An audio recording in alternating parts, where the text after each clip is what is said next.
कि पीरियड्स में आप मंदिर जा मूर्ख, महामूर्ख, अव्वल नंबर के चुने हुए मूर्खों के राजा हैं। जो ये बात कहते हैं, ना उन्होंने हमारा सनातन धर्म समझा और ना ही उन्होंने साइंस समझी। विमेन को ज्यादा डराया जाता है ब्लैक मैजिक के नाम पे। तो ऐसा क्या होता है खाने में जो वो करते हैं? तो खाना आपके लिए सबसे जल्दी और सबसे ज्यादा इजी होता है अभिमंत्रित करना। आप कभी ठाकुर जी को भोग लगा हुआ पान, उनको भोग लगा के स्वयं खाना चालू कर दीजिए। आप 21 दिन लगातार ये कार्य करिए, आप देखिए आपको अपने अंदर एक अलग तरह की एनर्जी दिखाई देगी। किसी इंसान के ऊपर अगर ऐसी कोई नेगेटिविटी है, कोई आत्मा है, कोई भूत है, कोई प्रेत है, कोई पिशाच है, किसी के ऊपर कुछ किया हुआ तंत्र मंत्र है, उसे पानी को अभिमंत्रित करके उस व्यक्ति को पिलाया जाता है। ये ऑरा स्कैनर क्या ये सच में काम करता है? वेब सीरीज की बात करें भय की, मैं तो उस समय भी बोल रही थी और आज भी बोल रही हूँ कि तिवारी की सिर्फ एक ही गलती रही, वो सब कुछ बहुत परफेक्शन से कर रहा था, लेकिन उसे हम जैसे कुछ लोगों की टीम भी अपने साथ रखनी थी।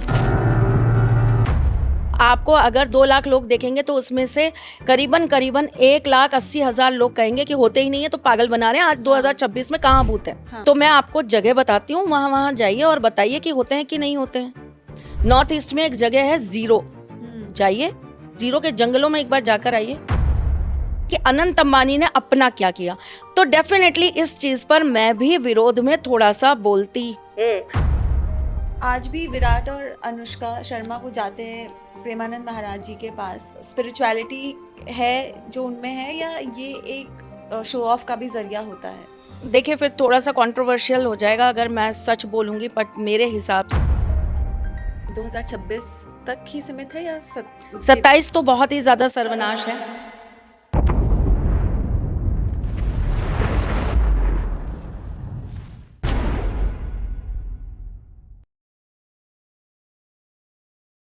क्या मेरी बीवी मेरे लिए लकी है? अरे बेटा, बाहर जा रही हो, शाम का वक्त है, बाल बांध लो। पीरियड्स, मंदिर में मत जाओ। 2026 के प्रिडिक्शंस में आगे और क्या होने वाला है? वॉर तो हो गया। आज मेरे साथ हैं त्रिशाला चतुर्वेदी। वो अपने रियल लाइफ गाइडेंस के थ्रू उन्होंने बहुत लाइफ चेंज किए हैं। इंट्रोडक्शन मुझे देने की भी ज़रूरत नहीं है। आज हमने उनसे बात की कुछ ऐसे टॉपिक्स पे जिस पे काफ़ी बेटर क्लैरिटी मिली है। बॉलीवुड सेलिब्रिटीज़ कभी जाते हैं मंदिर और कभी वो अपने अलग एक वेस्टर्न रूप में होते हैं। क्या है उसका लॉजिक, हम आज डिकोड करेंगे इसे। Welcome to beyond the screen with me Shivi J. जय श्री कृष्ण। कैसे हैं आप माँ? ठाकुर जी की असीम कृपा बेटा। मैं ये सवाल आपसे पूछना चाहती थी कि हम औरतों की ज़िंदगी में आज लोग काम कर रहे हैं, मेहनत कर रहे हैं, घर गृहस्थी देख रहे हैं, तो क्या औरतों को एक एज अ वीक एंटिटी देखा जाता है कि उनके ऊपर नज़र जल्दी लग जाती है?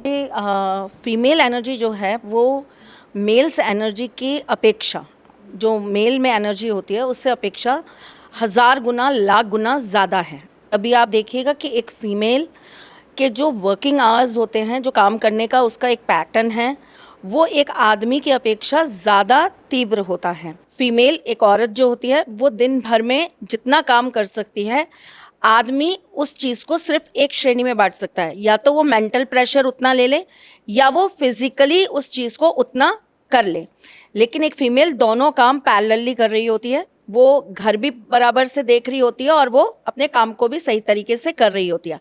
तो ये कह पाना या ये कहना कि फीमेल बहुत एनर्जी जो है वो बहुत कमज़ोर होती है, वीक होती है, इसलिए उसको नज़र जल्दी लग जाती है, नहीं। आप इस बात को थोड़ा अलग तरीके से करिए या अलग तरीके से कहिए। हालांकि अब बहुत कुछ बदलाव आ चुका है, लेकिन जो बदलाव है वो 5% 10% ही है। बाकी की अभी भी 90% जो महिलाएं हैं वो उसी कैटेगरी में जो मैं आपको बताने जा रही हूँ जी।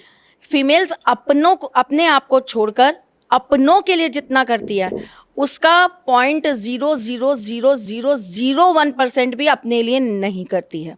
अगर वो उतना भी अपने लिए करे तो वो हमेशा अपने ऑरा को, अपनी एनर्जीज को बहुत अच्छे से चैनलाइज करके रख सकती है अपनी एनर्जीज को हाई कर सकती है, अपने ऑरा को उतना ही स्ट्रॉन्ग कर सकती है। पर आप मुझे बताओ ना, एक औरत पूरे दिन भर में अपने घर, अपने बच्चे, अपनी गृहस्थी, अपने सास ससुर, अपना काम, अपना सब कुछ के बाद कितना समय निकालती है कि वो खुद के लिए बैठकर चैंट करे। वो कितना समय निकालती है कि वो खुद किसी से कहे कि तुम मेरी नज़र उतार दो। हाँ, जबकि एक पुरुष कितना श्रृंगार करता है। औरत श्रृंगार भी करती है, वो सजती भी है, संवरती भी है, 10 काम भी घर के करती है, और नो डाउट सुंदरता हर प्रकार से एक स्त्री का गहना रही है। मैं बात नहीं कर रही हूँ यहाँ पर कि केवल आप फेस की बात करिए या आप केवल बॉडी की बात करिए, ये तो स्त्री का गहना है ही। इसके बारे में तो क्या ही मैं बोलूँ कि सुंदरता में तो उन्हें कभी भी कोई भी पुरुष मात नहीं दे सकता। परंतु खाना बनाना ले लीजिए, आपके यहाँ कोई मेहमान आए, आपने चाय बनाकर पिलाई, सामने वाले ने बोला अरे वाह बड़ी अच्छी चाय बनी है, लग गया आपकी एक कला को नज़र। अच्छा, ठीक है, आपने नॉर्मली कोई आपके यहाँ पर आया, आपने कपड़े वपड़े धोए, उनके कपड़े सुखाए, उनको घड़ी करके दे दिए, उन्होंने कहा अरे वाह कितने अच्छे कपड़े धुले हैं। इन छोटे छोटे छोटी छोटी कमेंट्स नहीं है, छोटी छोटी नज़र के कारण है जो हम लेडीज इग्नोर करती हैं। अच्छा, हमारा सिर दुख रहा है तो हम टैबलेट खाएंगे और हम थोड़ी देर आराम करेंगे, फिर काम में लग जाएंगे। और आप बहुत सारी लेडीज से सिर्फ ये सुनेंगी कि अरे क्या सिर पकड़ के बैठे हो, क्या इतना दर्द दर्द कर रहे हो, कुछ नहीं है, थोड़ी देर काम करेंगे ना, काम की थकान में सब मिट जाता है। हाँ, तो उनकी मेडिसिन भी क्या है, काम कर लो सब खत्म हो जाएगा। तो बेसिकली औरत अपना ख्याल खुद नहीं रखती है, 100 बातों की ये एक बात है। इस वजह से उनकी जो एनर्जीज है या उनका जो ऑरा है वो डे बाय डे वीक होता है। कितनी औरतें इस बात का ध्यान रखती हैं, उन्हें 5 मिनट के अंदर नहाना होता है। कितनी फीमेल्स ये याद रखती हैं कि अगर हम सोमवार को स्नान करने जा रहे हैं, हम थोड़ा सा सफ़ेद चंदन डाल के स्नान कर लें, या स्नान करने के बाद हम सफ़ेद चंदन अपने मस्तिष्क पे लगा लें, या हम अपनी दोनों हाथों को जो है वो कच्चे दूध से सोमवार के दिन धो लें। इससे हमारे पुण्यों में भी बढ़ोतरी होती है और हमारे सारे ग्रह भी स्टेबल होते हैं। मंगलवार को अगर हम स्नान करने जा रहे हैं तो हम ज़रा सा उसके अंदर केसर के पत्ते डालकर स्नान कर लें। केसर को उबाल के वो पानी नॉर्मल पानी में मिलाकर हम उससे स्नान कर लें। उस दिन हम लाल चंदन ज़रूर लगा लें। बुधवार का स्नान अगर हम करने जा रहे हैं तो हम थोड़ा सा उसके अंदर जो है गंगा जल मिला लें पानी के अंदर। गुरुवार को अगर हम स्नान करने जा रहे हैं तो हम हल्दी डाल के स्नान कर लें। शुक्रवार का हम स्नान कर रहे हैं तो हम थोड़ा सा दही डालकर स्नान कर लें। शनिवार को काले तिल डालकर स्नान कर लें। रविवार का स्नान है तो हम उसमें थोड़ा सा जो है यमुना जी का या गंगा जी का या किसी पवित्र तीर्थ का जल डाल के तब स्नान कर लें। ये याद रखना पॉसिबल है रोज कि हमको बस स्नान करना याद सबको रहता है। अगर आज मैंने आपको बता दिया तो कहीं ना कहीं ये चीज़ आपकी भी नज़र में रहेगी, आपको भी ध्यान रहेगा कि आज मैंने उनसे सुन लिया। मुझसे लाखों बच्चियां सुनती हैं, वो सब मुझसे ये कहती हैं अरे हाँ माँ ये तो हमें पता है और अप्लाई करने में अंतर होता है। वो बेचारी 50 काम दिन भर के कर रही होती है, जब उसका समय आता है नहाने का उसी समय पता लगता है कि किसी को कोई काम याद आ गया, हमारा ये काम कर देना, हाँ मैं बस 5 मिनट में नहा के आई फिर कर देती हूँ। तो क्या ये मेल के लिए वैलिड नहीं है, ये सिर्फ फीमेल के लिए वैलिड है जो नहाने का आपने बताया दिन के हिसाब मेल्स से? के लिए भी वैलिड है, लेकिन मैं केवल चूंकि हम बात कर रहे हैं कि उनकी एनर्जीज क्यों इतनी कमज़ोर हो जाती है, जी, तो हम इस बारे में बात कर रहे हैं कि उनको पता सब है, सब पता है उनको कि उनको अपने बालों को जो है धुरी देनी है। थोड़ा सा लोबान, थोड़ा सा कपूर, थोड़े से पीली सरसों के दाने डालकर धुआं जो होता है उसकी धुरी जो है उनको अपने बालों में देनी है। हर लेडी को पता होता है। कितनी करती हैं आप ही कमेंट्स में बता दीजिए कितने करते हैं। हाँ, नहीं करती है ना, तो देखिए पता सबको होता है, वो करने मालूम से क्या सबको होता है। है धूड़ी देने से? उससे बेसिकली आपकी एनर्जी चैनलाइज रहती है। ऐसा करने से आपके ऊपर किसी भी तरह की नकारात्मक चीज़ों का प्रभाव नहीं आता है, क्योंकि जेंट्स के जो बाल होते हैं वो लेडीज़ के अपेक्षाकृत थोड़े छोटे होते हैं, तो वो उसको डेली भी वॉश कर सकते हैं। लेडीज़ अपने बालों को रोज़ाना नहीं धोती हैं, वो 2 दिन 3 दिन या हफ्ते में 2 बार ऐसे ही अपने बालों को धो पाती हैं। तो उस कंडीशन में क्या होता है, उनकी नेगेटिव एनर्जीज स्टोर होने के ज़्यादा चांसेस हो जाते हैं। ओके। तो इट्स अ प्रोसेस कि ये आपकी चीज़ों को बेसिकली एनर्जाइज कर रहा है। और आपकी फीमेल की ब्यूटी सबसे ज़्यादा जहाँ केंद्रित होती है वो क्या होते हैं, उनके बाल, है ना। आपकी सारी की सारी शक्तियां जहाँ केंद्रित होती है वो क्या होता है, आपके बाल, आपका सिर। मेल फीमेल दोनों के हैं, हाँ। लेकिन मेल्स चूंकि उस चीज़ को बहुत अच्छी से टेक केयर कर पाते हैं डेली बेसिस में, फीमेल्स के पास उतना टाइम नहीं होता या वो उतना उसको नहीं संभाल पाती हैं। तो आप ये देखिए ना कि जिस दिन भी आप सिर धो रही हैं उस दिन ही कर लीजिए। आदमी के पास 9 द्वार हैं तो स्त्री के पास 10 द्वार हैं। तो अगर हम बात ऊर्जा की करेंगे, अगर हम शक्ति की बात करेंगे, हर मायने में औरत पुरुष से आगे ही है। तो औरतों के ही ऊपर सारे एक्सपेक्टेशंस क्यों होते हैं? जैसे कहा जाता है कि इस लेटर से अगर नाम शुरू होता है तो ये लकी है अपने हस्बैंड के लिए। ये कौन सी कहानियां हैं जो इसके कुछ वैलिडेशन है आज के टाइम पे? नहीं, देखिए वैलिडेशन है। हर एक नाम का पहला अक्षर अपने आप में एक बहुत जबरदस्त एनर्जी को अपने साथ जोड़ने का काम करता है।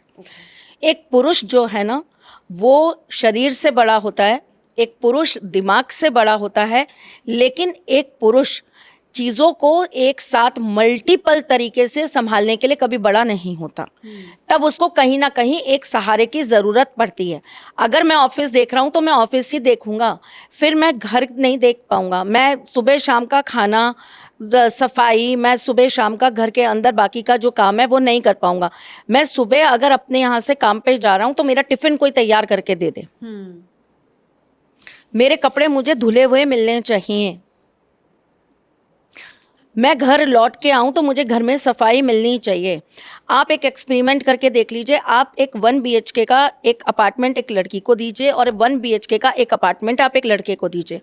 जिस तरीके से बिग बॉस के घर के अंदर कैमरे लगे होते हैं, आप 1 महीना दोनों के घर पे वॉच कर लीजिए।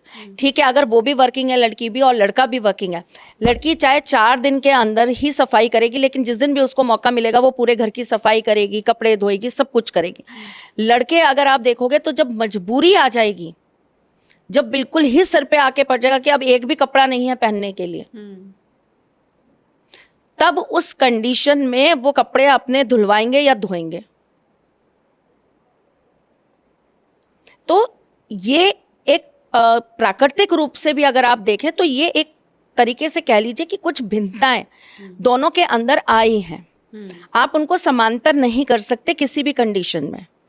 ये एक सोच, एक ये कह लीजिए कि आंतरिक फीलिंग, या ये बोल दीजिए कि उनको अगर पड़ा है तो पड़ा है, कोई इशू नहीं है, क्या हो गया अगर यहाँ पड़ा है।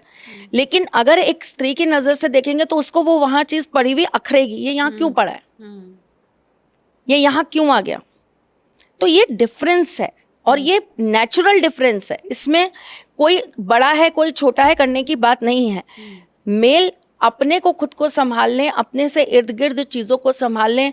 मेल पैसा कमा सकता है, 10 नौकर रख सकता है, 10 नौकरों को तनख्वाह दे सकता है, 20 एम्प्लॉयज़ को तनख्वाह दे सकता है, मैनेजमेंट कर सकता है, घर के बाहर जाकर काम अच्छा कर सकता है, लोगों से PR अच्छा कर सकता है। लेकिन घरेलू चीज़ें, घर के काम, घर की चीज़ें संभालने के लिए अगर आदमियों को कह दिया जाए तो वो कभी भी औरत की बराबरी नहीं कर सकता। जबकि औरत घर में तो जो करती है वो करती है। अगर उसको आप ये कह दीजिए कि आपको बाहर जाके मैनेजमेंट करना है, आपको PR संभालनी है, आपको 10 एम्प्लॉयज़ रखने हैं, आपको 10 एम्प्लॉयज़ को समझाना है, उनसे काम करवाना है, वो दोनों काम बढ़िया से करने के लिए सक्षम है। इसमें कोई ईगो अड़ाने वाली बात नहीं है कि आदमी और औरत ये डिवाइड कर रहे हैं। नहीं भाई, ये कोई डिवाइडेशन वाली बात नहीं है। आज मैं आपको एक बहुत छोटी सी बात बताती हूँ। मैं और मेरे साथ काम करने वाले एक और फीमेल हैं, ठीक है। उनका बेटा है, छोटा है, मेरी बिटिया चलो अब बड़ी हो गई, लेकिन वो भी तो कभी छोटी थी ही। मैंने आज तक अपनी दोनों बिटियाओं को, आपके साथ मैं अभी 6 घंटे 7 घंटे 8 घंटे कितना भी काम करूंगी, मैंने अपनी दोनों बिटियाओं को आज तक कभी मुझे छोटी छोटी बातों के लिए परेशान होते नहीं देखा या करते नहीं देखा। घर में कोई चीज़ चाहिए, पीछे से वो मैनेज कर लेंगी। घर में क्या बनेगा वो पीछे से मैनेज कर लेंगी। घर में क्या होना है वो पीछे से मैनेज कर लेंगी। ठाकुर जी का भोग होना है वो अपने आप देख लेंगी। आरती कितने बजे का टाइम है वो आरती का समय देख लेंगी। मुझे वहाँ किसी भी चीज़ की टेंशन लेने की ज़रूरत नहीं है। लेकिन जो फीमेल्स मेरे साथ काम करती हैं और जिनके बेटे हैं, मैं उन लोगों को जब देखती हूँ, मम्मी ये हो गया, मम्मी ये चाहिए, मम्मी कब आओगी, मम्मी कब करोगी। अरे आप उतनी ही बड़ी मैं अपनी, चलिए मेरी छोड़ दीजिए, आप कहीं भी 2 कंपैरिजन करके देखना, लड़कियां जितनी जल्दी बड़ी और जिम्मेदार होती हैं, लड़कों को उतना ही जिम्मेदार होने में वक्त लगता है। और बहुत कड़वी और कटाक्ष बात कह रही हूँ, बुरा लग जाएगा। अगर लड़के इतने जिम्मेदार होते ना तो लड़के की जो माएँ होती ना वो ब्याह कर लड़कों को लड़कियों के घर भेज देती हैं।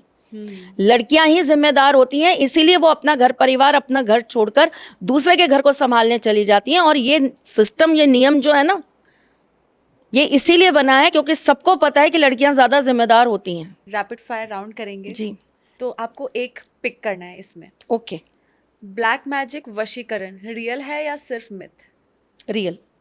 नजर लगना कोइंसिडेंस है या actual energy effect? Actual energy effect. लोग क्यों बिलीव करते हैं कि किसी की जेलसी उनकी लाइफ को इफेक्ट करती है? क्योंकि ऐसा होता है, लोगों की जेलेसी, लोगों का आपसे जेलस होना आपको कहीं ना कहीं आपके एनर्जीज के साथ खेलता है, आपको कहीं ना कहीं डाउन करता है। क्या फियर इन बिलीव्स को और स्ट्रांग बनाता है? भय बिन प्रीत ना होए गोसाई। यस। अगर कुछ भी गलत हो जाए तो लोग नज़र को ब्लेम कर देते हैं, क्या ये फेयर है? नहीं। क्या नेगेटिविटी एक्चुअल में इम्पैक्ट करती है, ये सच है या एक कल्पना? करती है, बहुत बहुत ज़्यादा इफ़ेक्टिवली करती है। क्या ये सोसाइटी ने बनाया है इस तरीके के बिलीव्स, या ये कुछ असली कहानियाँ हैं जिससे ये एक्सपीरियंस सामने आए हैं? अनगिनत एक्सपीरियंस। क्या ऐसे बिलीव्स हमारे मेंटल हेल्थ को इफेक्ट करता है?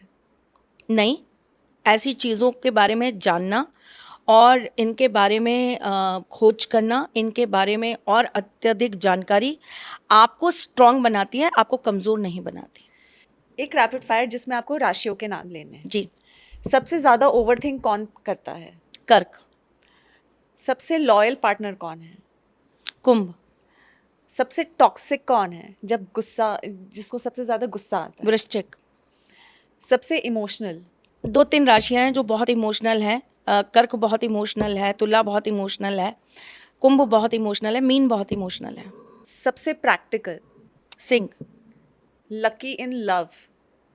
मेष। अनप्रिडिक्टेबल? कन्या। Career focused?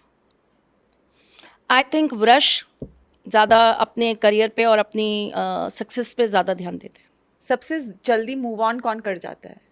बड़ा मुश्किल है भाई, किसी की, अगर आपने किसी से टूट कर सच्ची मोहब्बत करी है तो मूव ऑन करना किसी भी राशि के लिए पॉसिबल नहीं है। पर हाँ, अगर हम फिर भी अगर एक ही का नाम लेना चाहें तो मुझे लगता है कि ये कैपेबिलिटी सिंह के अंदर थोड़ी अच्छी होती है, क्योंकि वो अपना दर्द पीना बहुत अच्छे से जानते हैं। सबसे ड्रामेबाज? सबसे ड्रामेबाज, ओ माय गॉड, मिथुन। क्या कुंडली सक्सेसफुल मैरिज डिफाइन करती है? 100%। राहु और केतु क्या लाइफ स्पॉइल कर देते हैं? पूरी तरीके से। एक राशि दूसरे राशि से बेटर होती है? नहीं, कह पाना मुश्किल है। लव लाइफ कंप्लीटली एस्ट्रोलॉजी पे डिपेंड करता है?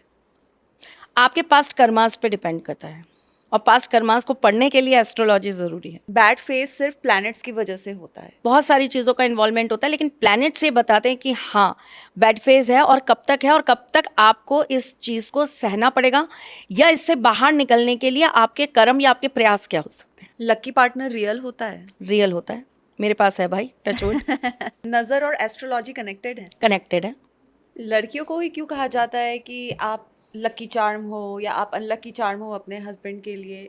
ये इसका तो क्या logic ये है? कहना तो देखिए फिर वही वाली बात है कि कहते हैं ना कि जिसके पास ज़्यादा ताकत होती है उसको दबाया जाता है। फीमेल चूंकि उसके पास ज़्यादा एनर्जी है, ज़्यादा शक्ति है, ज़्यादा काम करने का उसके पास में अनुभव है, तजुर्बा है और उसके अंदर ज़्यादा काम करने की कैपेसिटी है, तो कहीं ना कहीं उसको इस चीज़ के ऊपर वो हमारे सर पे चढ़ के तांडव ना कर सके, इसलिए औरत को पैर की जुत्ती बना के रखें, उसको सर का ताज ना बनाएं, उन्हें ऐसा ना करें, उन्हें ज़्यादा घमंड ना दिखाएं, उन्हें इस बात का एहसास नहीं होना चाहिए, उनकी तारीफ उनके सामने नहीं होनी चाहिए, वरना वो सर पे चढ़ जाएंगे।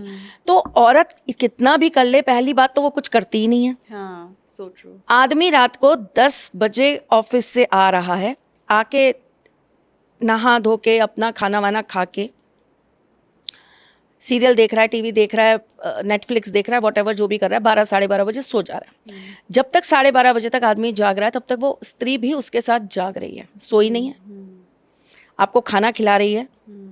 आप जब तक नहीं सो जा रहे हो तब तक वो आपके साथ आपके हर काम में आपकी हेल्प कर रही है। आपको सुबह 10 बजे ऑफिस जाना है, आप 7 बजे ही उठोगे, लेकिन उसके बच्चों को सुबह स्कूल जाना है, वो 5 बजे उठेगी।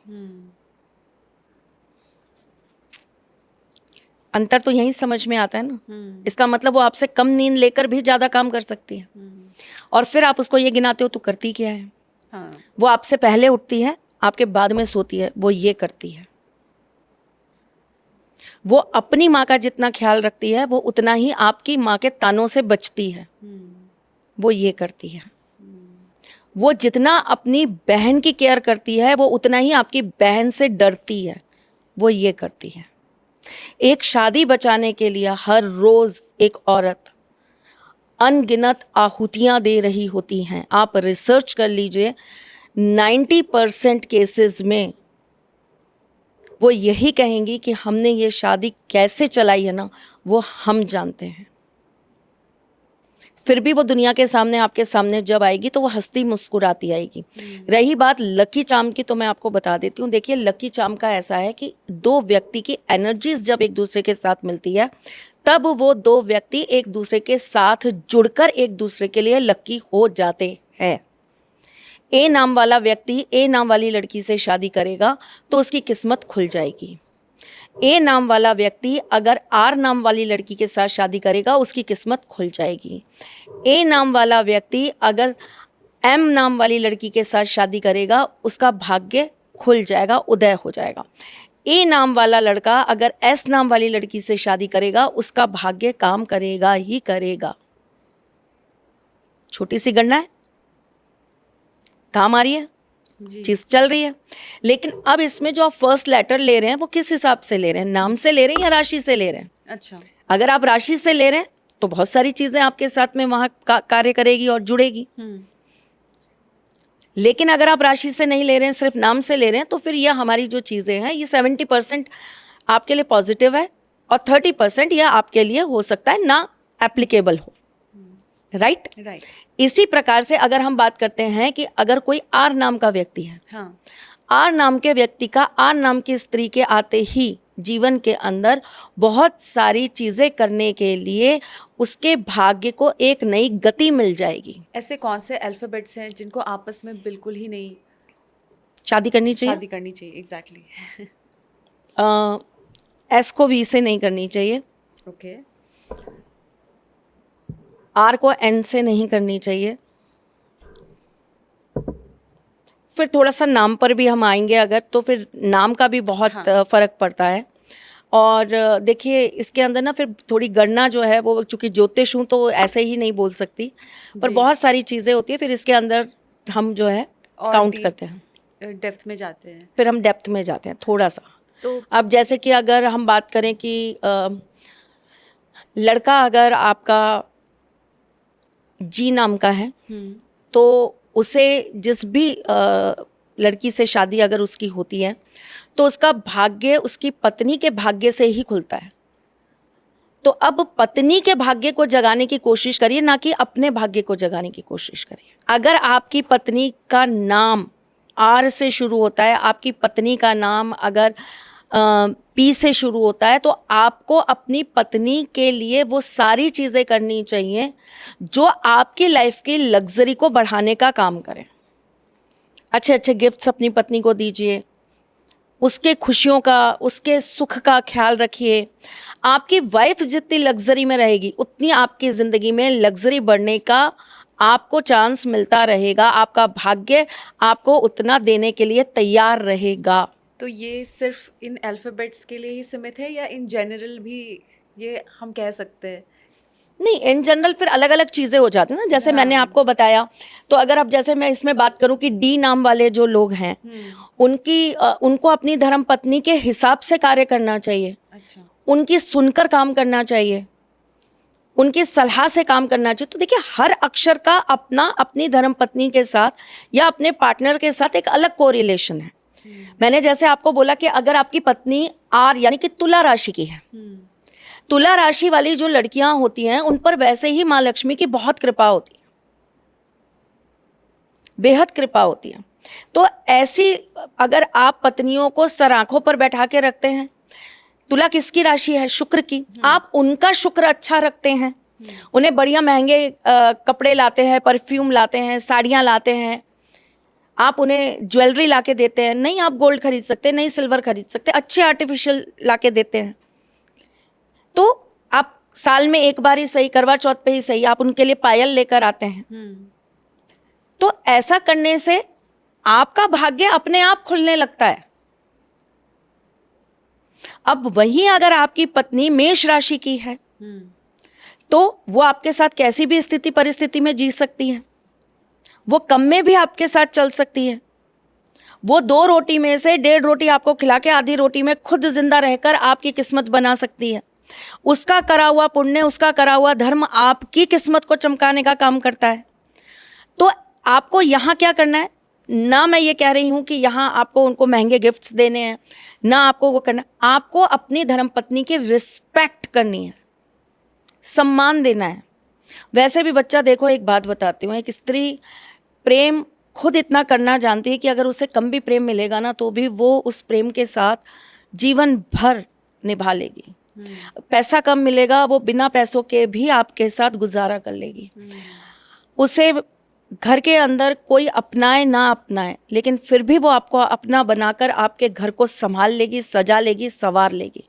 लेकिन अगर उसका आत्मविश्वास, उसका आत्मसम्मान आप नहीं संभाल पाए तो वो बिखर जाएगी, टूट जाएगी और अंदर ही अंदर घुट जाएगी। तो सबसे पहली चीज़ जो हर एक स्त्री को चाहिए वो होता है कि आप उसके आत्मविश्वास और आत्मसम्मान को बना के रखिए, उससे हर्ट मत करिए। छोटी छोटी बातों में ये तुमसे नहीं होगा, अरे क्यों नहीं होगा, आप उसे कहिए ना, तुमसे ही होगा, तुम करो तो सही, खराब ही तो होगा, हो जाने दो। कहा जाता है कि जब घर में बेटी पैदा होती है तो लक्ष्मी आई है साक्षात, तो ऐसा सच होता है? बिल्कुल होता है, बहुत सौभाग्य से मिलती हैं बेटियां। बेटे वंश बढ़ाने का काम करते हैं, बेटे आपकी पीढ़ी को आगे बढ़ाने का काम करते हैं। लेकिन अगर बेटियां आपके घर आ जाए ना तो उस वंश को तारने का काम बेटियां करती हैं। और केवल आपका वंश नहीं, जिस वंश में वो जाती हैं, जिस घर में जाकर उस वंश को बढ़ाने का काम करती हैं, उस घर को, उस कुल को भी तारने का काम बेटियां ही करती हैं। और कितनी खूबसूरत बात है, आप इस चीज़ को अगर बहुत डीपली समझने की कोशिश करें, बेटे आपके घर को बढ़ाते हैं, आपके परिवार को बढ़ाते हैं, लेकिन बेटियों में कितना त्याग है। वो ऐसे घर के वंश को बढ़ा रही होती हैं जहां उन्होंने जन्म नहीं लिया। जी। आपकी संपत्ति, आपकी संतति, आपका घर, आपका परिवार, आपका मान, आपका सम्मान, पिता का नाम, पिता का रुतबा, पिता की वंश, बेल, वंश का एक पेड़ बनता है ना, एक कहते हैं ना आजकल फैमिली ट्री बनने लगा, उस फैमिली ट्री के अंदर नाम किसका चलता है? बेटे का। और बेटी, बेटी उस फैमिली ट्री का हिस्सा बनती है, उसकी उन जड़ों को आगे बढ़ाती है, उसकी टहनियों को आगे बढ़ाती है जहाँ उसका कोई संबंध नहीं। वो संबंध अपने प्रेम से, अपने प्रयासों से, अपने कर्मों से, अपने संबंधों से बनाती है। तो मुझे लगता है बेटियां बड़े भाग्य से मिलती हैं। क्या विमेन को ज़्यादा डराया जाता है ब्लैक मैजिक के नाम पे? बहुत। ब्लैक मैजिक क्या बेटा, हर चीज़ के नाम पे डराया जाता है।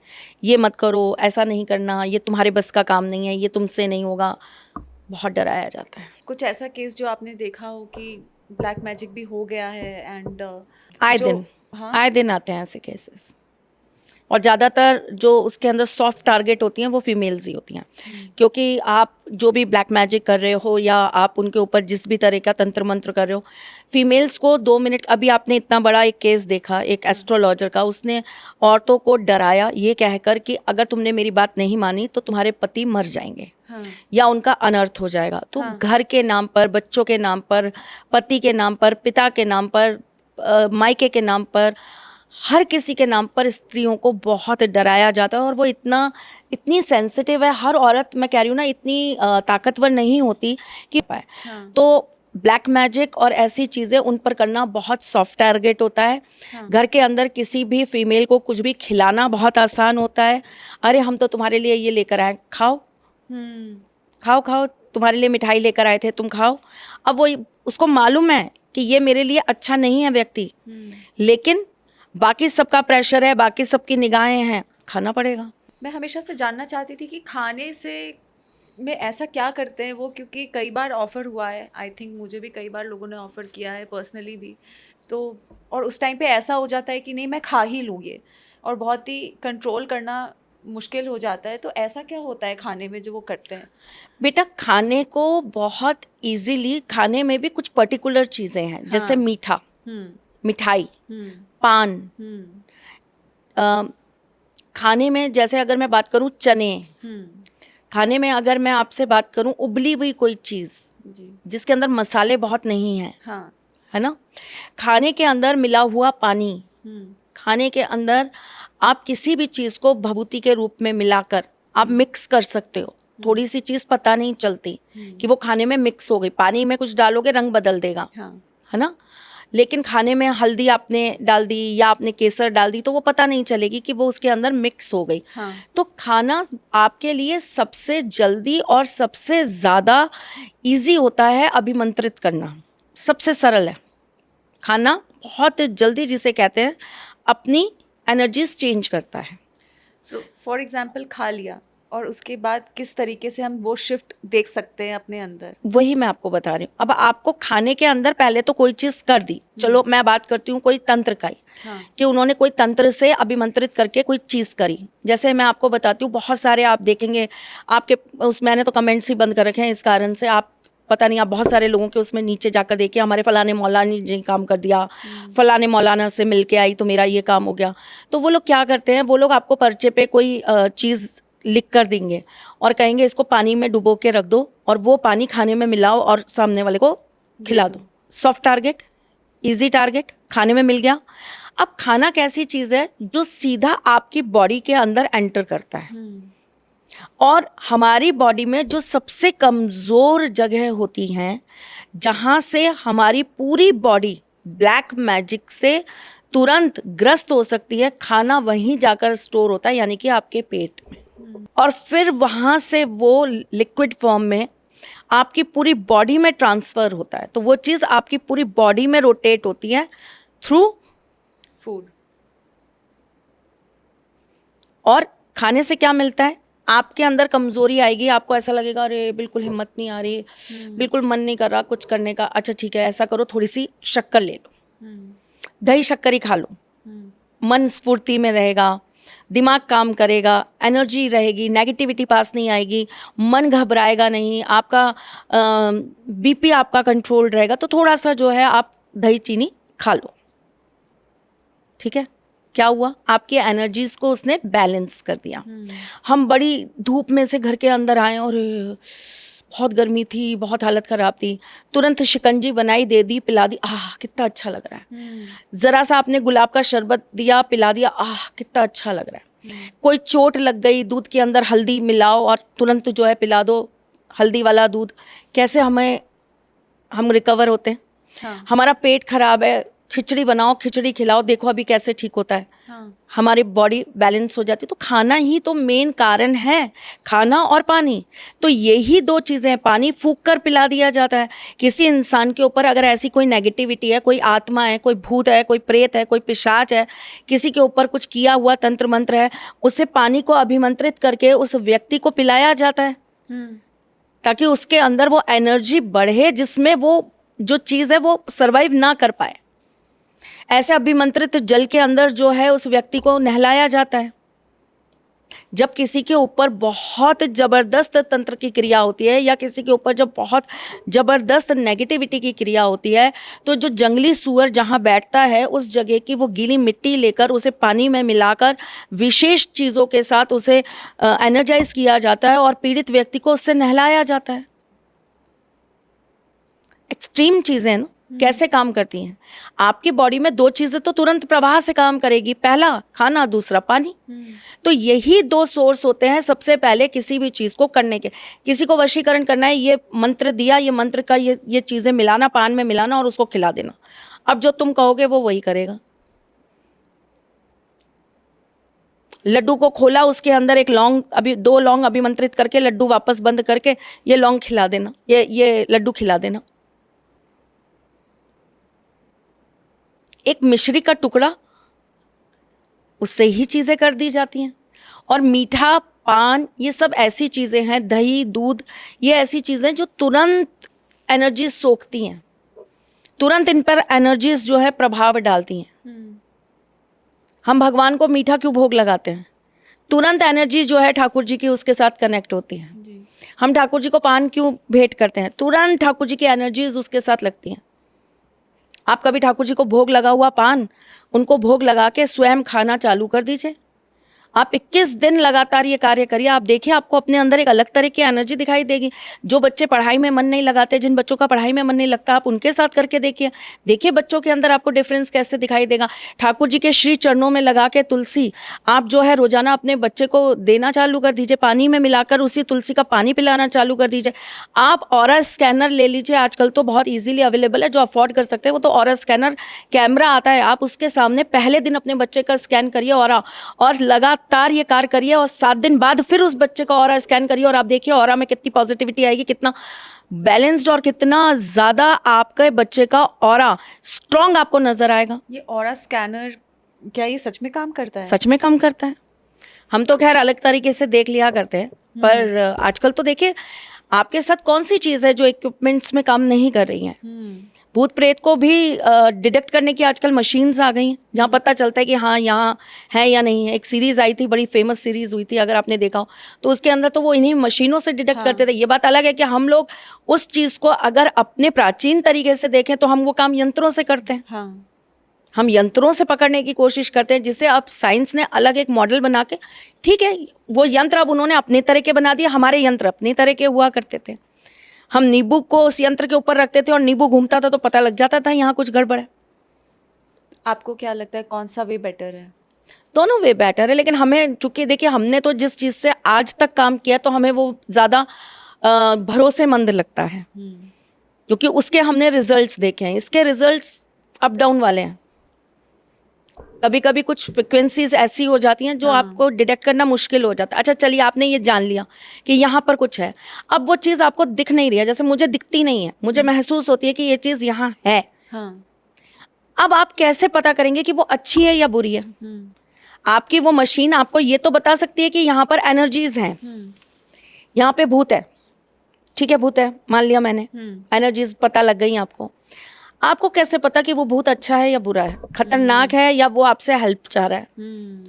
वो आत्मा आपकी मदद करने आई है या आपसे मदद मांगने आई है? ये कैसे जानेंगे आप? तो हमारी जो प्राचीन पद्धतियां हैं जिनसे हम लोग काम करते हैं, उससे हम ये बहुत इजीली निकाल लेते हैं कि वो हमसे क्या चाहते हैं। वो हमारी मदद करने आए हैं या वो हमसे कुछ करवाने आए हैं। वो हमारी सुनेंगे या पता लगा वो हमें ही काट डालेंगे। जी। अगर हम उसी वेब सीरीज की बात करें भय की, तो मैं तो उस समय भी बोल रही थी और आज भी बोल रही हूँ कि तिवारी की सिर्फ एक ही गलती रही, वो सब कुछ बहुत परफेक्शन से करा था, लेकिन उसे हम जैसे कुछ लोगों की टीम भी अपने साथ रखनी थी। क्योंकि जब आप उन चीज़ों को देख पा रहे हो, आपको ट्रस्ट हो रहा है कि भूत होते हैं, ये चीज़ें होती हैं, आत्माएं हैं भाई। आधे से ज़्यादा अभी अगर हम इस बारे में बात करेंगे तो आपको अगर 2 लाख लोग देखेंगे तो उसमें से करीबन 1,80,000 लोग कहेंगे कि होते ही नहीं है, तो पागल बना रहे हैं, आज 2026 में कहाँ भूत है। तो मैं आपको जगह बताती हूँ, वहाँ जाइए और बताइए कि होते हैं कि नहीं होते हैं। नॉर्थ ईस्ट में एक जगह है जीरो, जाइए जीरो के जंगलों में एक बार जाकर आइए, लेकिन जाइएगा अर्धरात्रि में, विशेष तिथियों पर। वैसे तो कभी भी चले जाओ रात्रि में, आपको पता लग जाएगा होते हैं कि नहीं होते।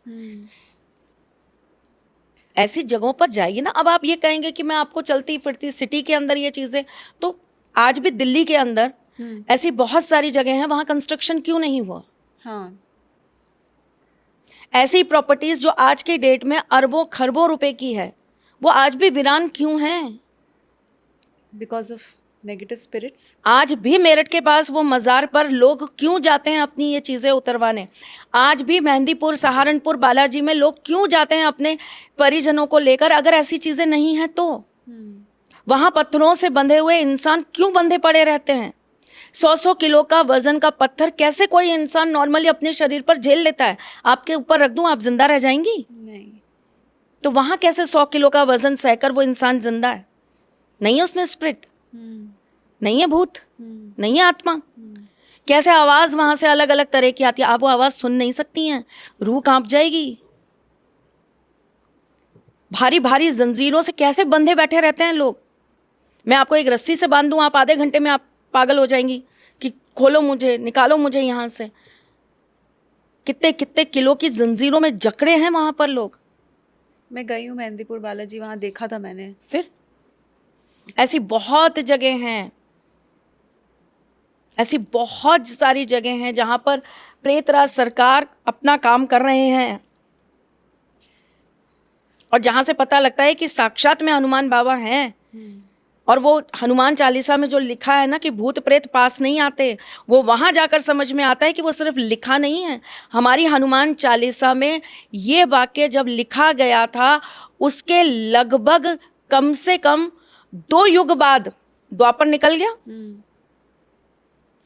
कलयुग चल रहा है। तो द्वापर और कलयुग में भी आज आप जहां बैठी हैं, ये चीज अप्लाई हो रही है कि जहां हनुमान बाबा होते हैं वहां भूत प्रेत पिशाच नहीं होते। आज भी आप मानिए, जो इतने बड़े बड़े लोग इन चीज़ों पर रिसर्च कर रहे हैं, फॉरेन से कितने लोग आते हैं। अभी मेरे पास एक पूरी टीम आई थी जो इन चीज़ों पर रिसर्च करती है। वो बहुत सारी जगहों पर रिसर्च करके आए थे, और बकायदा उनके पास एक पूरा का पूरा हनुमान चालीसा का रिकॉर्ड था। वो ये कहते हैं कि हमारी पूरी टीम कानों के अंदर लीड लगाकर, एयरफोन्स लगाकर हनुमान चालीसा ही सुन रही होती है, तभी हम ऐसी जगहों पर जा पाते हैं और रिसर्च कर पाते हैं। फॉरेन के लोग उनको तो बहुत ट्रस्ट है। ये तो हम ही हैं जो अपनी चीज़ों पे अरे क्या बकवास करने चली आती है, अरे क्या फालतू की बातें करती है। ये हमारे यहाँ के लोग करते हैं। वो तो आके हमसे एडवाइस मांगते हैं कि और बेटर। कितने अनगिनत हनुमान धागे हम लोगों से वो मंगवाते हैं कि आप हनुमान जी के धागे हमें सिद्ध करके दीजिए, हम वही पहन कर जाएंगे। और मैं झूठ नहीं कह रही हूँ, मैं आपको फोटोग्राफ्स दिखा सकती हूँ, मैं वीडियोस दिखा सकती हूँ, जहाँ पर आप किसी अंग्रेज को मानेंगे कि वो धोती पहनकर ये कार्य करने गया है। मैं आपको लाइव दिखा सकती हूँ। पता है वो धोती क्यों पहनकर जाता है? क्योंकि वो धोती पहनने से पहले उस धोती को हनुमान बाबा के सामने रखकर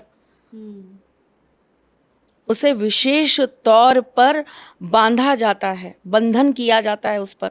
फिर वो वस्त्र वो ग्रहण करते हैं और फिर वो वस्त्र पहनकर वो जाते हैं। तो उन्हें एक प्रोटेक्शन मिलता है, उनके लिए वो एक प्रोटेक्शन शील्ड है। अब यहाँ के किसी इंसान को कह देंगे तो कहेंगे तो फर्जी बाबा हैं, ये तो फालतू की बातें करते हैं। तो देखिए, जहाँ आस्था, जहाँ विश्वास है ना, वहाँ प्रश्न चिन्ह नहीं है, और जहाँ प्रश्न चिन्ह नहीं है ना, वहीं ये चीज़ें आप होते देखोगे।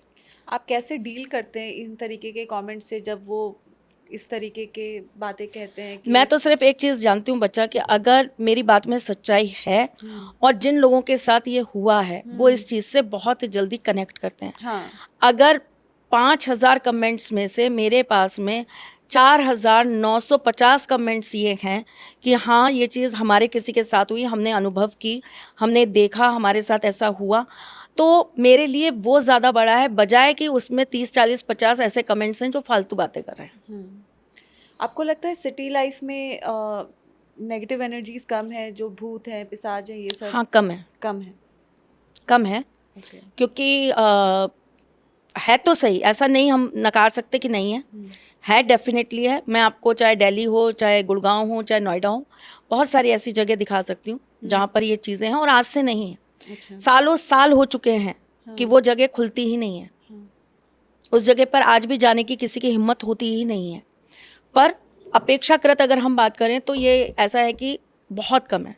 लेकिन जो खुला वातावरण होता है, जहाँ पर बहुत जिसे कहते हैं कि पेड़ पौधे हैं, जो आप पहाड़ों में चले जाइए, आप हिमाचल चले जाइए, आप इधर नॉर्थ ईस्ट चले जाइए, आपको जगह जगह जगह जगह ऐसी चीज़ें बहुत मिलेंगी, ऐसी एनर्जीज से आपका सामना बहुत होगा।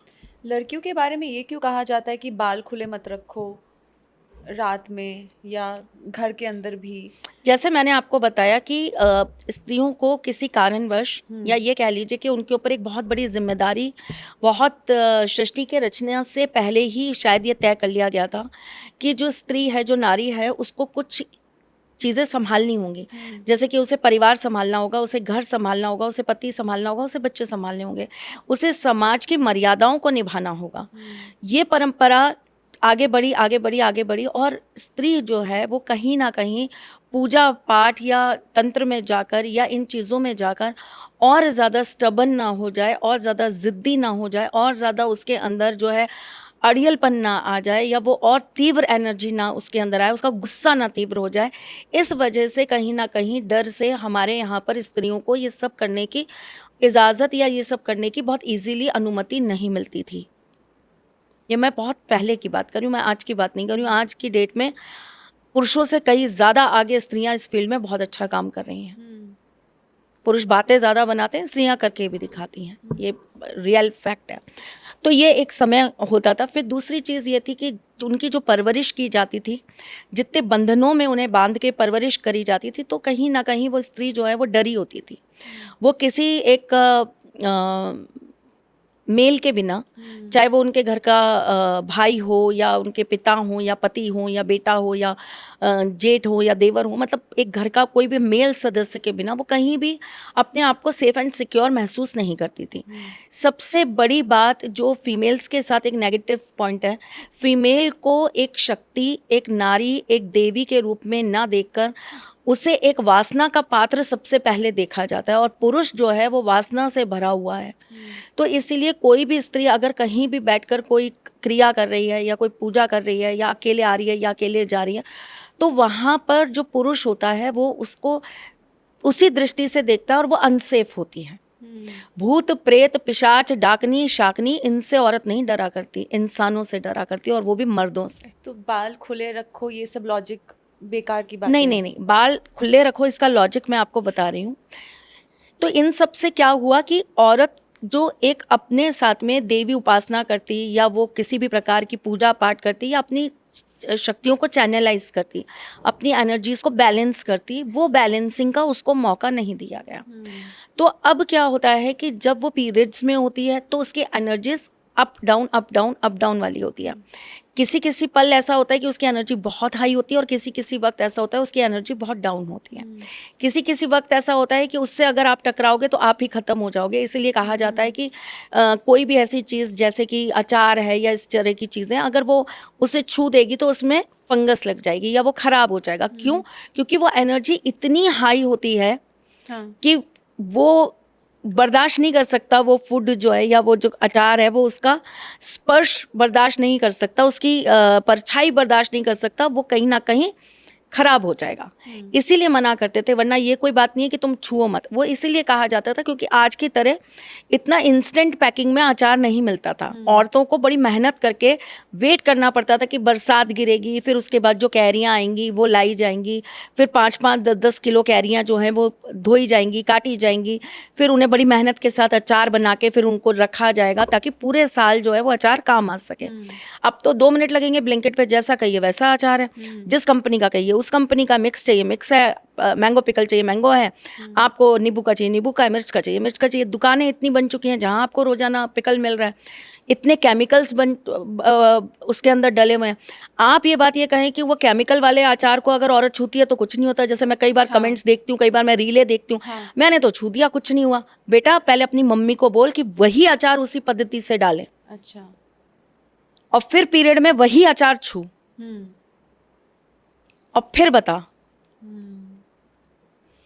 आप केमिकल से बने हुए या जिनके अंदर उनको प्रिजर्व रखने के लिए प्रिजर्वेटिव्स डाले जाते हैं, आप उनसे ये कहें कि ये अचार तो मेरे छूने से खराब नहीं हुआ, कैसी बातें कर रहे हो? जब ये बातें कही जा रही थी या जब ये बातें बोली जाती थी, उस समय उन बातों का लॉजिक होता था, और यूं ही तो किसी ने विश्वास नहीं किया होगा। हाँ, आप जैसी विद्रोही दिमाग की लेडीज तब भी हुआ करती थी भाई, तब भी बहुत सारी ऐसी मिसालें हैं, नाम नहीं लेना चाहती, बुरा लग जाएगा, जो इन बातों का विद्रोह करती थी। तो क्या उन्होंने टच करके देखा नहीं होगा? अरे देखते हैं, एक्सपेरिमेंट करके देखते क्या खराब होता है क्या। जब हो गया होगा खराब तब उन्होंने मान लिया होगा, फिर उन्होंने आगे भी कहना चालू कर दिया होगा। तो बात सिर्फ इतनी सी है कि उस समय आपकी एनर्जीज या तो इतनी हाई होती हैं या इतनी लो होती हैं, जिनको संभाल पाना आपके लिए बहुत मुश्किल होता है। मंदिर जाना या पवित्र चीज को छूना भी इसीलिए मना करा जाता है क्योंकि केवल ईश्वर अकेले वास कभी नहीं करते। ईश्वर के साथ उनके बहुत सारे अंश, बहुत सारे अवतार होते हैं। ईश्वर के साथ उनके गण होते हैं जिनके ऊपर हमारा उस समय पूरी तरीके से हमारा कंट्रोल नहीं हो पाता, और उनमें से कोई भी एक चीज़ आपके साथ आ गई तो वो आपके लिए नुकसानदेह हो जाएगी, इसलिए आपको मना करा जाता है। पवित्र चीज़ों को अगर आप छू देंगे तो छूने से उन चीज़ों में आपकी किस तरह की एनर्जीज गई पता नहीं, तो वो जो एक पॉजिटिव काम करना था वो पॉजिटिव ना करके नेगेटिव करते हैं। और ये तो कर्म की बात आ जाती है ना, आप किसी चीज़ को खराब करेंगे, आप किसी चीज़ को बिगाड़ेंगे तो उसका कर्म कहीं ना कहीं तो आपको इफेक्ट करेगा। आप पीरियड्स में आपने जाकर के कोई व्यक्ति है जो संकल्प लेकर आया है अपना मंदिर के अंदर, और वो ये सोच रहा है कि मैं यहाँ पर आया हूँ, मैं प्रभु आपके दर्शन कर रहा हूँ, मेरा संकल्प है, मेरे इतने आज जाप चालू कर रहा हूँ या जाप पूरे हो गए हैं, मैं आपके यहाँ पे करने आया हूँ। उसने पूरी तपस्या से, पूरी लगन से, पूरे अपनी ईमानदारी से इतने दिन प्रभु का नाम लिया, इतने दिन भक्ति की, अपनी कोई मनोकामना करने आया, कोई उपाय करने आया, बड़े भाव से बड़े श्रद्धा से आया, आपने उसे टच कर दिया, उसकी वो चीज़ जीरो हो गई, तो आपकी वजह से किसी व्यक्ति का बनता काम बिगड़ गया, उसका आपको कर्मा नहीं भोगना पड़ेगा। तो ये बात इतने लोग कहते हैं, जो मतलब जब हम वीडियोस में देखते हैं कि मूर्ख हैं कि पीरियड्स में आप मंदिर जा मूर्ख, महामूर्ख, अव्वल नंबर के चुने हुए मूर्खों के राजा हैं जो ये बात कहते हैं। ना उन्होंने हमारा सनातन धर्म समझा और ना ही उन्होंने साइंस समझी, इसलिए वो ये बात कहते हैं। अनपढ़ गवार मूर्ख हैं। तो पीरियड्स में नहीं जाना है मंदिर। पीरियड्स में जो काम करना है वो करती हैं क्या स्त्रियां? पहले मैं आपके खुले बाल का जवाब दे देती हूँ, फिर मैं ये बात का जवाब देती हूँ। तो खुले बाल का भी सेम वही है बेटा कि हम, जैसे मैंने आपको बताया कि हम रोजाना बेसिस पे सिर नहीं धोते, हम अलग अलग टाइम पर सिर धोते हैं। तो होता क्या है कि हमारा जो सर होता है, हमारी एनर्जी के 3 जोन है। एक ये जो हमारा सिर है, दूसरा ये जो हमारा पेट और पेट से थोड़ा सा नीचे का हिस्सा है जहां हमारा बेसिकली मूलाधार चक्र कार्य करता है। फिर तीसरा होता है हमारा पैर, पैर में भी ये वाला हिस्सा जो हमारे फुट होते हैं, ठीक है।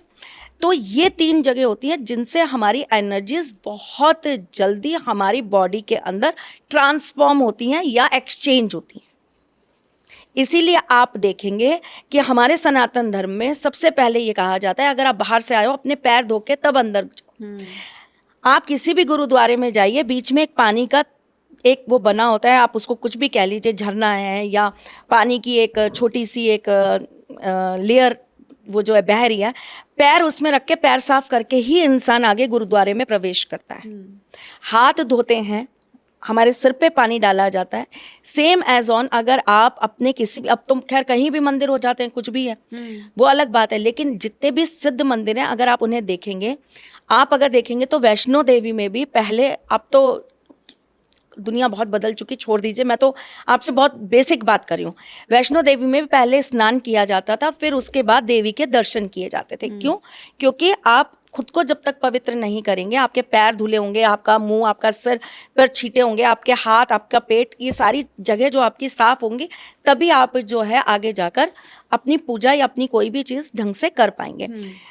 आप काशी चले जाइए, वहाँ गंगा जी में डुबकी लगाकर ही सीधा प्रभु के मंदिर में जाने के लिए लोग प्रयास करते थे। इसीलिए आप बड़े बुजुर्गों को देखेंगे, वो पहले गंगा स्नान करेंगे और फिर सीधा जो है वहीं से जल भर के और भोलेनाथ को चढ़ाने चल देंगे। आज भी बांके बिहारी में जो वहाँ के पुराने लोग हैं, उनका यही नियम है कि वो लोग पहले यमुना जी में स्नान करते हैं और वहीं से सीधा जो है बिहारी जी के दर्शन को चले जाते हैं। तो ये एक तरह का उनका अपना एक तरीका है कि हमें इसी तरीके से जाना है। जहाँ पास में ऐसा कोई बड़ा जल का स्रोत नहीं है, वहाँ मंदिरों के बाहर आप देखेंगे कि एक नल लगा होगा, और आप वहाँ जाएंगे तो आप पहले हाथ धोएंगे, अपने पैरों पे छींटे डालेंगे, थोड़ा सा अपने सिर पे छींटे डालेंगे और आप अंदर फिर मंदिर में जाएंगे। ये हर जगह का बेटा एक छोटा सा नियम है, हर मंदिर का भी है, हर गुरुद्वारे का भी है, और धर्म भी इन्हीं चीज़ों को मानते भी हैं। ठीक है, लेकिन अगर मैं यहीं आपसे इस चीज़ पर बात करूं कि हमारी जो नेगेटिव एनर्जी है वो आपके शरीर में इन 3 जगह, आपके बॉडी के अंदर वो आई और आके आपके हाथों से कहाँ गई? आपने अपने सिर पे हाथ लगा लिया, आप ऐसे पैरों पे ऐसे हाथ लगा के बैठे हैं, या आपने अपने यहाँ, तो वो तुरंत आपके इन एरियाज़ में अपना एक जो है घेराव बना लेती है। ठीक है, तो इसीलिए व्यक्ति को ये कहा जाता है कि जो लड़कियां हैं, चूंकि वो रोजाना सिर नहीं धो पाती, रोजाना उनका सिर नहीं धुला होता, और अक्सर हम लोग क्या करते हैं, बालों को ऐसे बांध लेते हैं, चोटी बना लेते हैं, तो ये एक बहुत बड़ा कारण है कि लड़कियों को कहा जाता है कि जिस वक्त पर, ऐसा नहीं है कि ये कहा जाता है, अब आजकल शादियां हैं या फंक्शन है तो आपको ये नहीं कहा जा रहा कि आप जो है बाल खुले करके मत जाइए, बिल्कुल जाइए, कोई दिक्कत नहीं है, खूब जाइए, लेकिन संध्या पड़े। संध्या का जो 2 वक्त का टाइम होता है, जिस वक्त पर दोनों एनर्जीज अपने अपने जोन में घूम रही होती हैं, और आपका जिस तरह का कर्म होता है वो आपकी उस तरह की एनर्जीज को अपने साथ में, आपके ऑरा के साथ मिक्स कर लेती हैं। इसीलिए संध्या आरती ज़रूर मान्य मानी गई है। संध्या के समय तुलसी पूजन बहुत मान्य माना गया है।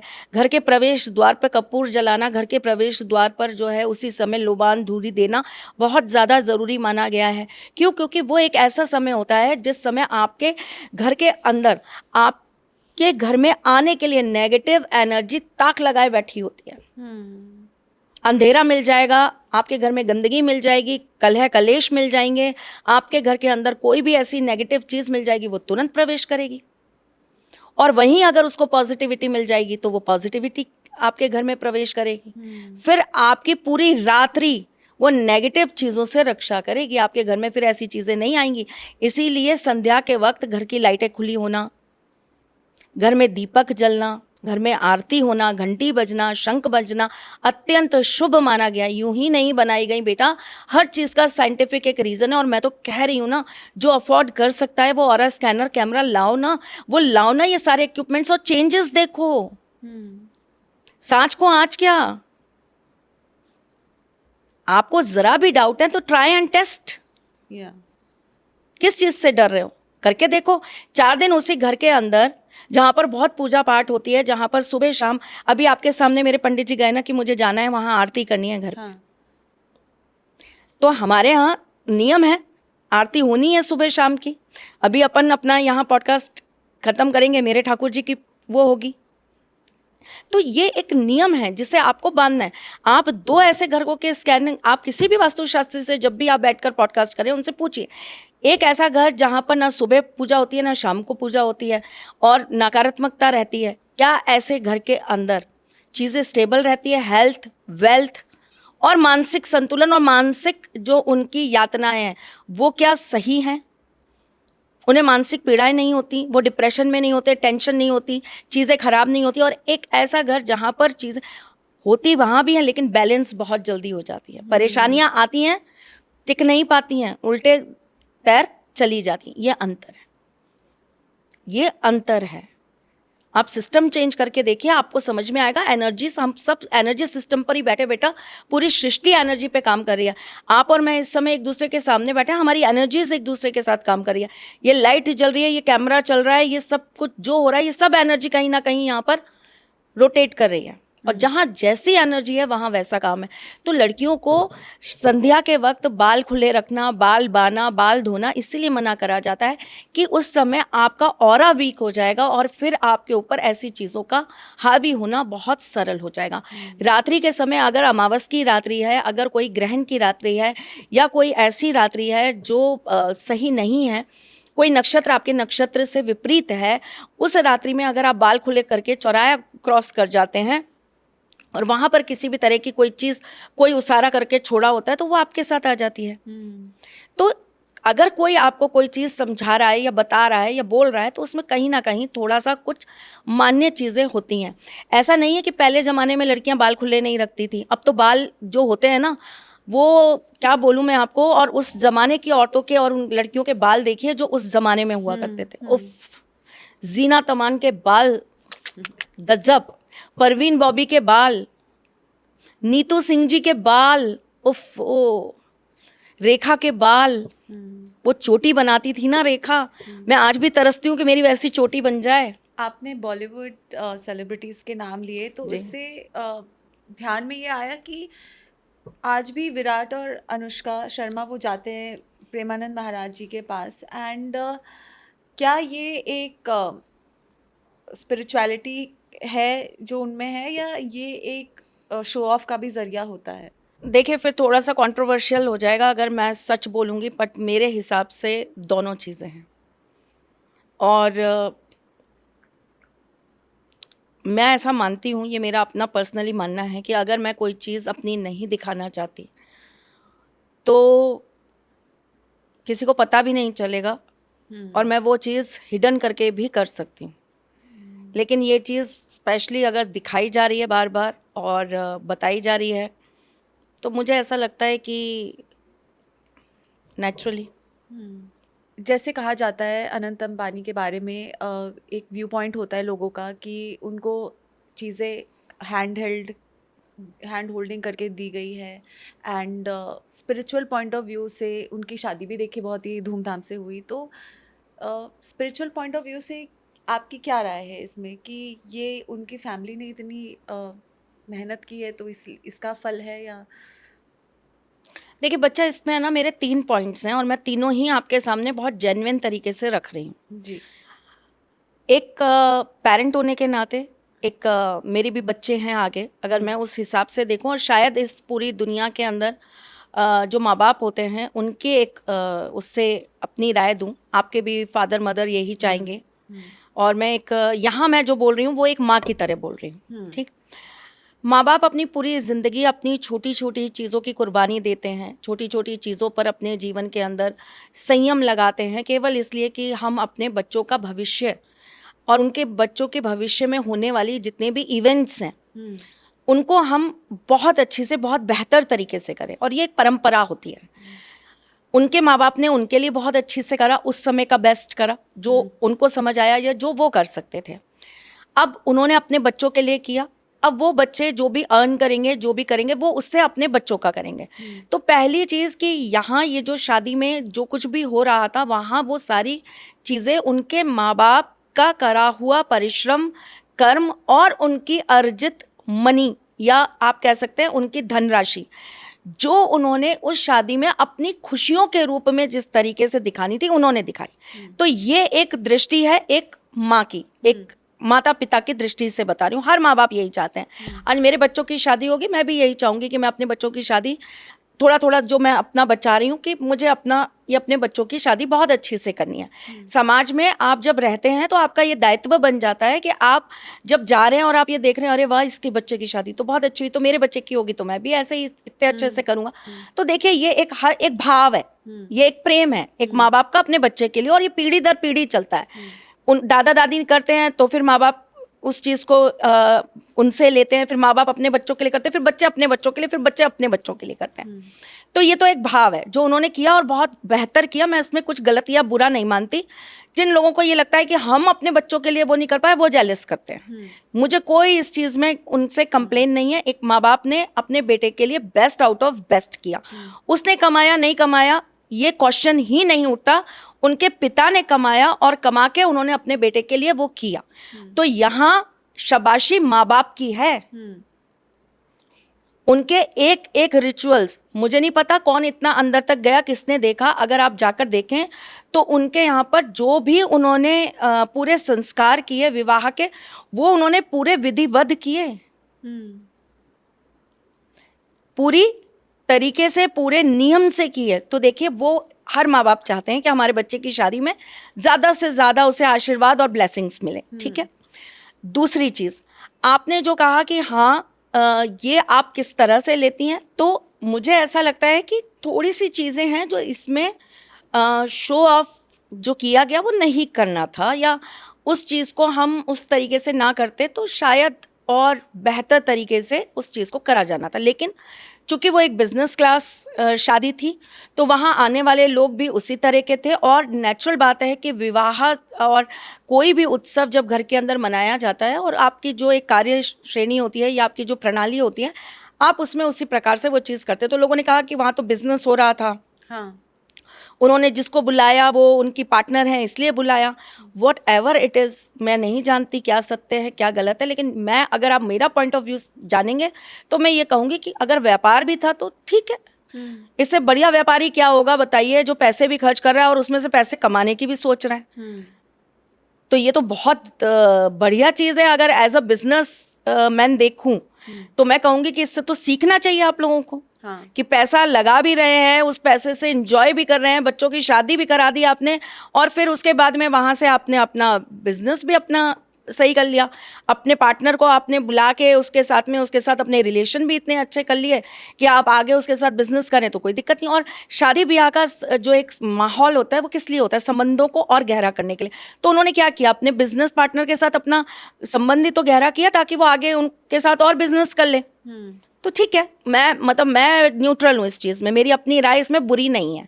तीसरी चीज़ जो आपने पूछी कि अनंत अंबानी ने अपना क्या किया, तो डेफिनेटली इस चीज़ पर मैं भी विरोध में थोड़ा सा बोलती हूँ कि आज वो इतने महंगे ब्रॉच लगा के दुनिया को दिखाते हैं, आज वो इतनी महंगी महंगी घड़ियाँ पहन कर लोगों को दिखाते हैं।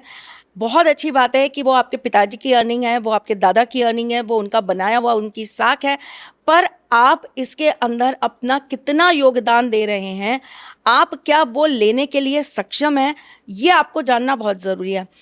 मेरी छोटी वाली बिटिया की 12th हुई और उसको अभी उसका रिज़ल्ट नहीं आया, वो अभी फ्री थी 2 महीने। तो उसका जब रिज़ल्ट आएगा फिर उसका कॉलेज स्टार्ट होगा, तो उसके पास 1 डेढ़ 2 महीने का टाइम था इस पूरी चीज़ों में। तो उसने मुझसे कहा कि मम्मी मैं 2 महीने चाहती हूँ कि मैं आपके साथ कोई काम करूँ। मैंने कहा ठीक है काम करो, लेकिन आपको, मतलब ये हम दोनों ने डिसाइड किया, मेरे और मेरे हस्बैंड ने, कि आपको हम एक निश्चित सैलरी देंगे, पर आप फिर वहाँ पर ये नहीं दिखाओगे कि आप मेरी बेटी हो। ओह वाओ, आपको अगर सुबह 5 बजे काम के लिए उठना है तो यू हैव टू बी। आपको अगर रात को 2 बजे तक मेरे साथ काम करना है तो आपको करना है। आपको फिर अगर बैग उठाना पड़ेगा तो उठाना पड़ेगा। आपको अगर 4 चीज़ें करनी पड़ेंगी तो आपको करनी पड़ेंगी। वहाँ फिर ये नहीं है कि आप मेरी बेटी हो, आप पैसे ले रही हो तो आपको उस पैसे की कीमत समझनी पड़ेगी।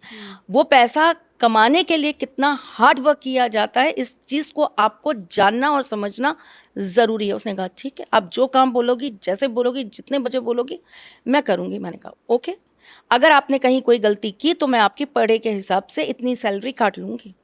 बोली ठीक है, मेरी गलती पे आप सैलरी काट लेना। मैंने कहा ठीक है, जैसे मैं अपने और बच्चों के साथ करती हूँ वैसे ही मैंने उसके साथ रूल एंड रेगुलेशन लगाया और वो अभी मेरे साथ काम कर रही है।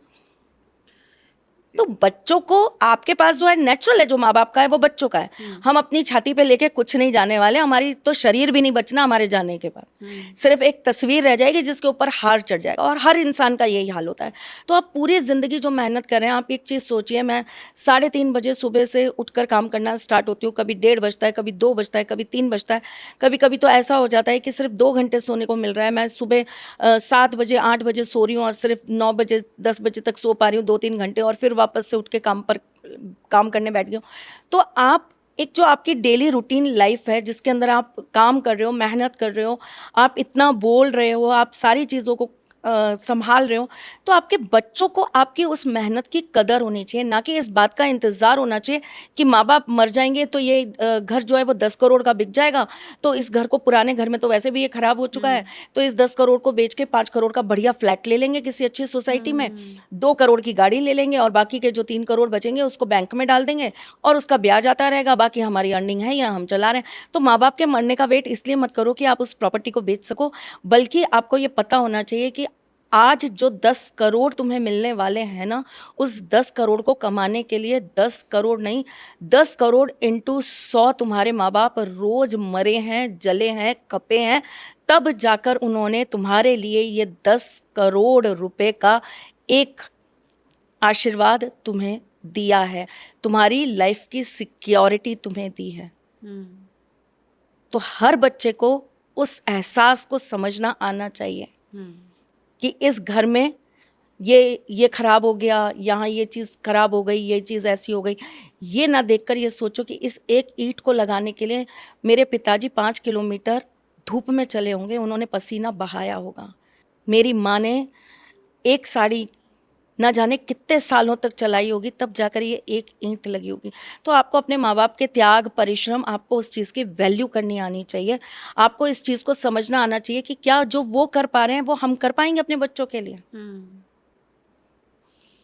ये बहुत ज़रूरी है और ये हर माँ बाप को अपने बच्चे को ज़रूर सिखाना चाहिए।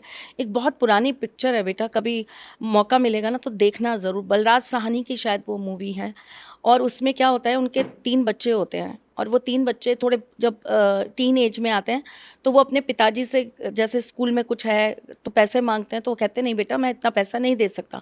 पिकनिक पे जाना है, पिताजी पैसे नहीं, मैं इतने नहीं दे सकता। तो वो कहते हैं आप इतना तो कमाते हो, फिर आप हमको देते क्यों नहीं हो? तो वो क्या करते हैं, वो उनसे कहते हैं कि एक काम करो कि आज से ये पैसे तुम्हारे जो मैं कमा रहा हूँ, मैं और तुम्हारी माँ बैठ के आराम से खाएंगे, और घर का पूरा सिस्टम, सारा मैनेजमेंट, राशन, ये वो जो भी है वो तुम करोगे।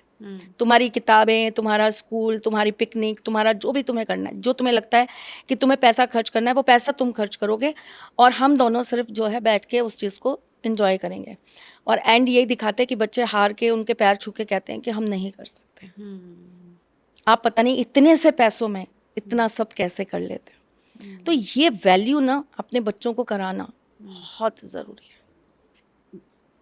एक सवाल मैं आपसे ये पूछना चाहूँगी पर्सनली, कि एक अजीब सी कहानी थी। कल हम लोग बैठे हुए थे, कुछ नए लोगों से मैं मिली, और हाल में ही मैं इन टॉपिक्स पे बहुत रिसर्च कर रही थी, और मुझे फील होने लगा बहुत कुछ मेंटली, कि अब कुछ भी होता है तो मैं सोचती हूँ कहीं किसी ने कुछ इस तरीके का नज़र तो नहीं लगा दिया या कुछ कर तो नहीं दिया। बहुत ही वियर्ड सी चीज़ थी, क्योंकि एक लड़की आई, उसने एक इंसान को कहा कि मुझे इस घर में किसी सांप ने काट लिया है और वो मेरे साथ आई है, और उसकी आंखों में नीले लेंसेज लगे हुए थे और उसने कपड़े ब्लैक पहने हुए थे। तो इंसान कंफ्यूज हो जाता है कि क्या ये सच में कुछ अलग चीज़ थी, या ये वो या तो वो लड़की परेशान थी। तो ये कैसे हम इसको डिसाइफर कर सकते हैं, या इसको कैसे हम उसका तोड़ निकाल सकते हैं कि ये किस पे बिलीव करें? देखो, सबसे पहली चीज़ तो ये है कि जब हमें इन चीज़ों की पूरी जानकारी होती है, जैसे हमें जानकारी है, तो ना हमें डर लगता है। आपने मुझसे कहा मुझे आपके साथ पॉडकास्ट करना है, मैंने आपके बारे में कोई चीज़ नहीं पूछी कि आप कहाँ से हैं, आप क्या करती हैं, आपकी फैमिली बैकग्राउंड क्या है, आपके घर में कोई कुछ करता है नहीं करता है, मुझे अपने घर आपको बुलाना चाहिए नहीं बुलाना चाहिए, नहीं। क्यों? क्योंकि मुझे पता है कि अगर कुछ अच्छा होगा तो भी मैं हैंडल कर सकती हूँ, और कुछ बुरा होगा तो भी मैं हैंडल करने के लिए सक्षम हूँ। तो अगर हमें अधूरा ज्ञान होगा तो हमारे लिए परेशानी है। लेकिन अगर हम उसके बारे में पूर्ण तरह से जानते हैं, हमें पूरी तरीके से पता है और ज्ञान है अगर उस चीज़ का, तो हमारे अंदर डर नहीं होगा। कोविड जब आया, कोविड की जब फर्स्ट लेयर आई तो लोग घबराए, डरे, घरों के अंदर बैठ गए। क्यों? क्योंकि वो चीज़ उनके लिए एकदम से नई थी। लेकिन जब दूसरी लहर आई तो लोग अवेयर थे, उन्हें पता था कि इससे कैसे मुकाबला करना है, इससे कैसे लड़ना है, और लोगों ने उन चीज़ों से लड़ने के तरीके अपनाने चालू कर दिए। मास्क पहनना, सैनिटाइज करना, नहाना, किसी भी चीज़ को एकदम से ना छू लेना, तो ये सारी चीज़ें उन्होंने अपनी दिनचर्या में लाना चालू कर दिया और यही चीज़ें उनके लिए कहीं ना कहीं रक्षा सूत्र का काम कर गई। ऐसे ही हमारे सनातन धर्म के अंदर हम बहुत सारी चीज़ों को आपके रक्षा सूत्र की तरह ही काम करवा रहे हैं। सुबह उठिए, सूर्य को जल चढ़ाइए, मंदिर जाइए, घंटी बजाइए, शंख अपने घर में ज़रूर बजाइए, अपने घर में कपूर, अपने घर में घी का दीपक, अपने घर में बैठकर हनुमान चालीसा, मंगलवार शनिवार सुंदरकांड का पाठ, अपने घर के चौखट पर कपूर जलाना, आपके घर के चौखट पे स्वास्तिक बनाना, आपके घर के चौखट के ऊपर गणेश जी को वास करवाना, आपके घर में तुलसी का होना, आपके घर में आपके घर के पास जो पीपल है उसकी पूजा करना, आपके घर के इर्द गिर्द जितने भी पेड़ पौधे हैं उनमें आपको जो है पानी डालना, पक्षियों को खाना खिलाना, गाय को रोटी खिलाना, कुत्तों को रोटी खिलाना, ये सारी चीज़ें जो है ये कहीं ना कहीं आपकी नेगेटिव चीज़ों से रक्षा करने का ही कार्य कर रही होती हैं। और जब आप अपने ये कर्माज इतने स्ट्रांग करते हो तो ऐसी चीज़ें आपके पास आती ज़रूर हैं, ऐसे लोग आपके इर्द गिर्द आते ज़रूर हैं, लेकिन एकदम से आपको हार्म नहीं कर पाते। जस्ट एक थॉट था कि आप इतने एक्सपीरियंस्ड हैं, तो आपको क्या लगता है जो ये एक्सपीरियंस था मेरा, वो मतलब मेरे मतलब ये स्पिरिचुअली कुछ था या कुछ हम कह सकते हैं इसको कि वो क्या था? वो देखिए, पहली बात तो ये कि वो जो भी था वो अपना प्रभाव आपके ऊपर डालना चाह रहा था। आपको ऐसा लगता है? हाँ, वो अपना प्रभाव आपके ऊपर डालना चाह रहा था। और ऐसी चीज़ों से सबसे पहले आपको ही नहीं, मैं आपके दर्शकों को, अपने दर्शकों को, सबको, बच्चों को बोलना चाहूँगी कि जब आपके साथ ऐसी कोई चीज़ होती है तो पहली बात आपको डरना नहीं चाहिए। आपको उस समय और स्ट्रांग हो जाना चाहिए और आपको उस समय ये बिलीव आ जाना चाहिए कि आप जो हो सो हो, लेकिन मेरे पास मेरे ईश्वर हैं जो आपसे करोड़ों गुना ज़्यादा ताकतवर हैं और वो हमेशा मेरी रक्षा करते हैं। And cross your finger, okay. ठीक है, और अपनी नाभि पे उसी समय हाथ रखिए और माँ काली का नाम लेकर उनके मंत्रों का उच्चारण चालू कर दीजिए, या भैरव बाबा का आप नाम स्मरण करके उनके मंत्रों का उच्चारण चालू कर दीजिए। तो चीज़ें अपने आप जो भी होंगी वो आपके इर्द गिर्द नहीं आ पाएंगे, आपका एक अपने आप एक रक्षा सूत्र, अपना एक ऑरा बन जाएगा। एक आखिरी सवाल जो मैं आपसे जानना चाहूँगी माँ कि 2026 में हमने ऑलरेडी आते ही एक वॉर देख लिया और उस वॉर की वजह से पूरी दुनिया में उथल-पुथल हो गई। क्या हम 2026 में आगे और भी कुछ ऐसा देख रहे हैं कि चीज़ें नॉर्मल होंगी या उथल-पुथल रहेगा? अभी तो उथल पुथल बढ़ेगा, और अगर हम बात करें अगस्त के बाद की तो बहुत सारी चीज़ें हमें बदलती हुई दिखाई देंगी और वॉर भी एक अलग तरह का रूप धरेगी और बहुत सारी अच्छे और बुरे, दुख और सुख दोनों ही हमें आने वाले समय में चरम सीमा पर दिखाई देंगे। 2026 तक ही सीमित है या 27 तो बहुत ही ज़्यादा सर्वनाश है, 26 फिर भी हमको थोड़ा सा बचा के रखेगा। थैंक यू सो मच माँ। Thank you.